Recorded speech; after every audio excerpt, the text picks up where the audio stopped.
look what we got here. It finally came out. A year plus of anticipation, and they finally released Star Trek Alliance. Let's see what's inside. I know all of us are excited to know the contents of this solo campaign. Looks like it's going to have the same quality packaging as all of the other Star Trek attack wing stuff, which is good. Nice thick boxes, reusable, custom fit for all of their stuff. 5 ships, guys. My pay point was pretty good. It's like 60 some odd dollars after tax, Canadian. And it's coming with 5 ships. I'm already saving 15 bucks. So I'm pretty sure I can't get a ship for cheaper than 15. And I'm getting 5 here, so good deal no matter what's inside the box. And just looking here, these ships look really nice. I must say, clear detail.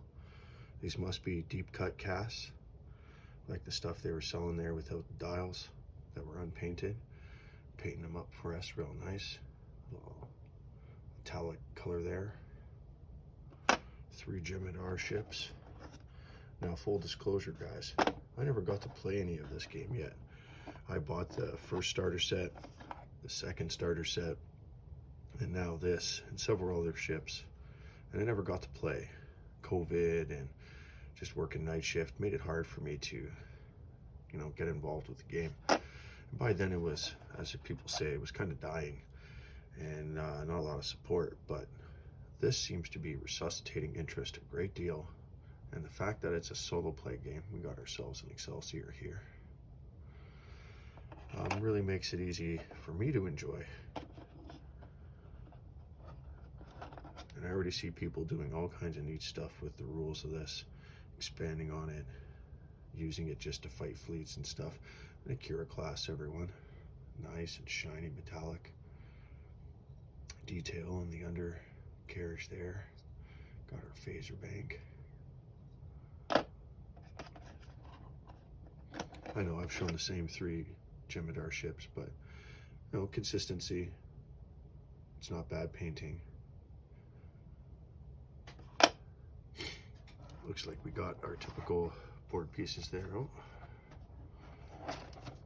a decent stack of them. Asteroids, mission tokens, cards for our ships, counters. Looks like a roundabout token, probably a mission objective. Bunch of movement and all of the tokens we need to play. So as far as I know, this is something you can just pick up on your own without ever playing any other attack wing and playing it out of the box and enjoying it, because it has all the stuff you need to do. The only thing you're missing is maybe the rules for how to put fleets together if you want to do competitive play, and you just can get the starter to do that. But lots of tokens, everything you need, shields, battle stations, disabled. Here we go, the pocket of fun. Ooh, everyone take a good look at that. I think that's the AI for the Jem'Hadar, all of the little rules for it to go about and do its business. Very neat that we're referring to an artificial intelligence to something that does not function on its own. It is a list of objectives for us to, follow it. Oh man, of course I can't think of the appropriate term right now, but there's definitely some better way to describe this. It is not an AI, it is a protocol. It is a protocol sheet for your NPC to follow that will be very competitive from what I've seen. They hunt you down and they work together and outgun you. And it's not like they know there's another Jem'Hadar ship beside it flying in tandem, but the way that they will pretty much do the same thing in most cases means that they're going to kind of fly in formation. So I just opened up our card pack here, which is probably going to have all of the ship stats and all the upgrades and stuff like that. So looks like a card to represent the captains of the Jem'Hadar ship. Captain skill 1. Lots of these, more than we have Jem'Hadar ships. I'm guessing if you have some Jem'Hadar ships of your own, you're able to beef up the campaign. Excelsior or Akira class movement card. and a generic Akira class ship. Oh, so if these are the starting ships, it's not like they're weak. Here I was thinking they were going to be much weaker to start, but having an Akira or an Excelsior, that's still pretty beefy. You can do some stuff with that. Like, that's got 8 total health, 3 shields, 5 hull. Slow as fuck. Like, no maneuverability. The Akira's got 2. And it's a little weaker. So it's the little tankier, very little tankier. Pretty much equal because of the extra maneuverability. And it's got more of the accessible slots there for cards. Like I said, I'm not hyper familiar with the game. Watched a lot of videos, have read the rules, but never got to play. 2 cards, kind of like character sheets for your captains, that you'll keep track of their statistics and know what kind of upgrades you can use and all of that fun stuff. Now, looks like there's only 2 here, and I wouldn't want to mar these cards up with any marker or pencil or anything like that. So I hope there might be some sort of PDF release where we could print out sheets of 9 of these or something, so we could just keep track and do that, or even just apps on our phone, like a Captain Companion or something that will let us keep track on our phone. That would be cool. Here we go into crew, operations officer, tactical officer. I'm not going to read all of these cards right now with you guys, otherwise this will be an hour-long video. I'm sure there are a lot of people analyzing amazing benefits of these cards, but I'm not skilled enough yet in this game to tell you that, oh, this looks groundbreaking or not. I'm probably going to roll out a ship that's just loaded with beefy phasers and extra shields or something, and re-rolling attack dice and just try to brute force. So that's what I haven't seen people doing. They've all been trying to play smart and tactical, and the Jem'Hadar just rolled through and smashed the shit out of them. So I'm going to try to just do the same to them and say screw tactics and ramming speed, as they say. Looks like Riker makes an appearance here without a name, the commander.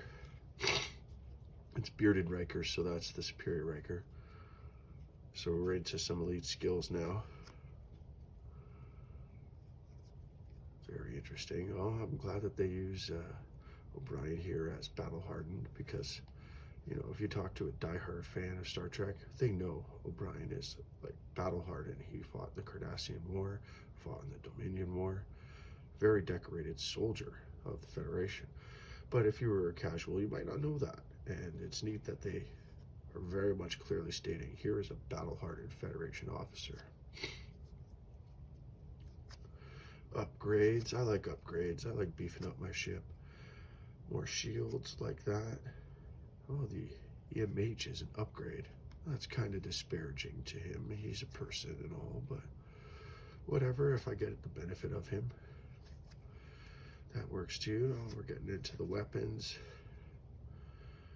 Oh, 360 shooting. I like that. I like overcharged phasers. That sounds cool.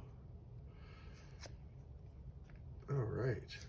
So, lots of cards. From the videos I've watched, you could only use these cards for your upgrades and stuff, but more will be released, I'm sure, through the coming expansions that, you know, everyone's like, if this does well, they'll release 1 or 2 more expansions minimum of a similar vein with just different outfits. But this has done well. That, as far as I can tell, is certain. It's sold out everywhere I know. Anywhere I see it discussed, it's, yeah, we got it in and it's all gone, and we're waiting for more. So I can't see it doing any better than it has done. So that's some pretty strong hope for us to see more of this content and more upgrades and stuff. So looks like our typical critical hit table charts here. Full set. If you're missing any cards from your original set, here you go, you got a replacement. I don't know if there's rules for just like beefing up the deck and having, you know, combining multiple sets together. Pegs for our ships, bases for our ships. A full set of dice plus a D12 that I'm not familiar with, but maybe I should be, but I didn't know there was a D12 in the game. I think I remember there was a D6, I don't recall. It's been a while since I looked in my box of the most recent starter set iteration. So I haven't seen an instruction booklet yet, so I'm going to guess that it's under this stuff. So I'm just going to put this all back together. And we're going to look underneath this bubble here, because the original set had some stuff going on underneath too. There we go. So we got a planet, 2 types, very nice planets. Very fast maneuver there. And our range finder there as well. And then it looks like we got a full-fledged rule book. Like I said, it might not contain the rules for like making, you know, fleet versus fleet combat armies and such. It might only have them pertaining to engaging in a campaign setting. But that's just one rule book away from you having all that you need to play the Star Trek Attack Wing game to its fullest. And then we got the campaign setting rules, which lists all of the campaigns you could go through, which I hear is kind of like a choose your own adventure style too. Like, if, you know, when you do your first mission, if you kick its ass, you go one route. If you kind of barely succeed, you go another route. If you flat out fail, then you go this other route. And so there's not just 3 missions, there's like 8 or 9 or something like that you do, like I think 3 or 4 as you go through the campaign. All right, well, that's what's inside the Star Trek Alliance box. It looks amazing. I hope to grow my channel here and detail playing this campaign setting, and then playing all of the expansions and unboxing them when they come out as well. So hopefully you'll join me then. Please subscribe. Check you guys later.